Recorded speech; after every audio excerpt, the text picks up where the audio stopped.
सोनामुखी, हरड़, मुलेठी जैसी अनेक जड़ी बूटियां और हजारों वर्षों का प्राचीन आयुर्वेदिक ज्ञान इस एक बोतल में समाया हुआ है। कायम टैबलेट, आपकी खुशियों का साथी। एक बेटा अपने पिता का कातिल कैसे बन गया? लखनऊ का आशियाना सेक्टर एल इस सवाल से हिल उठा है। 20 फरवरी की सुबह ने पूरे मोहल्ले की नींद उड़ा दी जब वर्धमान पैथोलॉजी के मालिक मानवेंद्र सिंह अचानक गायब हो गए। पड़ोसियों को लगा कि शायद कहीं बाहर गए हैं, लेकिन सच्चाई कुछ और थी जो बहुत ही डरावनी थी। क्या है ये पूरी कहानी? आखिर मानवेंद्र सिंह हैं कौन और उनके साथ क्या हुआ जिसने इस कलयुगी दुनिया की क्रूर सच्चाई सबके सामने ला दी? इस वीडियो में आपको बताएंगे।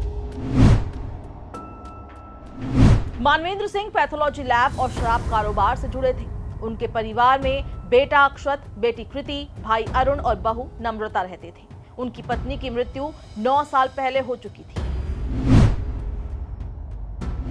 मानवेंद्र सिंह की मौत हो चुकी है, उनकी हत्या की गई और यह हत्या किसी और ने नहीं बल्कि उनके बेटे अक्षत ने की। जिस बेटे को जीना सिखाया उसी बेटे ने अपने पिता की जान ली।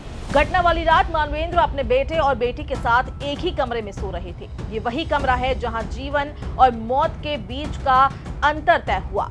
अक्षत वो बेटा जिसके लिए मानवेंद्र ने कई सपने देखे, सोचा था कि बेटा बड़े होकर डॉक्टर बनेगा, लेकिन अब वो एक खौफनाक हत्यारे का चेहरा बन चुका है। पुलिस की पूछताछ में अक्षत ने बताया कि उसने रात करीब 4:30 बजे अपने पिता की लाइसेंसी पिस्टल से गोली मारकर हत्या कर दी। हत्या के बाद उसने नीला ड्रम और आरी खरीदी, शव को बाथरूम में रखा, खून नाली से बह जाए इसके लिए उसने नल को खोले रखा। पहले हाथ पैर काटे और पॉलिथीन में भरा और 21 किलोमीटर दूर जंगल में जा फेंका। इतना ही नहीं, सिर और बाकी हिस्से को एक ड्रम में छिपा कर रख दिया। इन्हें जलाने के लिए उसने तारपिन के तेल को भी खरीद लिया था। अब सवाल यह भी सामने आता है कि जब अक्षत अपने पिता की हत्या कर रहा था तो वहां मौजूद कृति यानी उनकी बेटी क्या कर रही थी? जो जानकारी सामने आ रही है उसके मुताबिक अक्षत ने अपनी बहन कृति को धमकाया था कि अगर उसने किसी को भी इस बारे में बता दिया तो वो उसको भी मार देगा। इस हत्या के पीछे जो कारण सामने आ रहे हैं वो है पिता बेटे के बीच बहस। पिता मानवेंद्र चाहते थे कि बेटा नीट क्वालिफाई करे, डॉक्टर बने, लेकिन अक्षत ये बिल्कुल नहीं चाहता था। 4 साल पहले भी अक्षत ने पत्र लिखकर घर से भागने की धमकी दी थी, जिसमें यह साफ कहा गया था कि वो मेडिकल की पढ़ाई नहीं करना चाहता। इतना ही नहीं, कुछ दिन पहले उसने अपने घर से कैश और गहने भी चोरी किए, लेकिन आरोप नौकरानी पर डाल दिया। ये बात भी सामने आ रही है कि वो अक्सर क्राइम थ्रिलर वेब सीरीज देखा करता था। पिता द्वारा मनमानी थोपने की आदत ने अक्षत को हिंसक बना दिया। 19-20 फरवरी की रात को भी पिता पुत्र के बीच बहस हुई थी, जिससे नाराज होकर अक्षत ने मानवेंद्र की हत्या कर दी है। ऐसी बातें फिलहाल सामने आ रही है। वहीं अक्षत अपने बचाव के लिए अपने परिवार को अब ये कह रहा है कि उसने गलती से गोली चला दी और खुद के बचाव में शरीर के टुकड़े कर दिए। आइए सुनते हैं इस मामले में परिवार का क्या कहना है।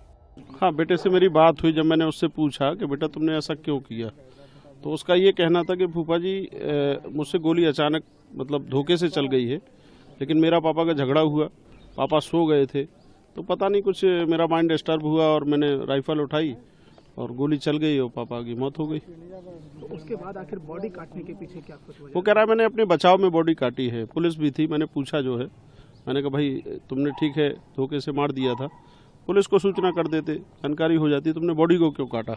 तो बोले मैंने अपने बचाव में काटा है, चूंकि मैं इतनी बड़ी बॉडी नहीं ले जा सकता था। तो उसने पहले दोनों हाथ काटे हैं, फिर दोनों पैर काटे हैं और दोनों हाथ और दोनों पैरों को ले भी गया है वो, और बाहर वो फेंक भी आया है। धड़ ले जाना था उसको तो धड़ वो ले नहीं जा पाया, कोई आ गया था तो धड़ नहीं ले जा पाया। इतने में पुलिस को जानकारी हो गई, चूँकि गुमशुदगी की रिपोर्ट भी दर्ज थी तो पुलिस भी खोजबीन कर रही थी। जब पुलिस ने यहाँ के CCTV कैमरे देखे तो मानवेंद्र सिंह की एंट्री तो दिखी कि 19 तारीख को वो घर पे अंदर गए थे। 19 तारीख के बाद फिर बाहर वो नहीं आए, CCTV कैमरे में वो नहीं दिखा। तो पुलिस को शक हुआ। जब पुलिस ने घर में दबिश डाली तो नीले ड्रम में इनका धड़ मिला। दरअसल पुलिस के पास ये केस खुद अक्षत लेकर आया था। हत्या करने के 3 दिन बाद वो पुलिस थाने पहुंचा और पिता की गुमशुदगी की रिपोर्ट दर्ज करवाई। इतना ही नहीं, सबको गुमराह करने के लिए उसने व्हाट्सएप पर एक ग्रुप बना दिया और वहां लगातार परिवार और लोगों को पिता के लापता होने का अपडेट दिया, ताकि ये लगे कि वो एक बेबस बेटा है जो अपने पिता को ढूंढ रहा है। वहीं पुलिस ने तलाश शुरू की।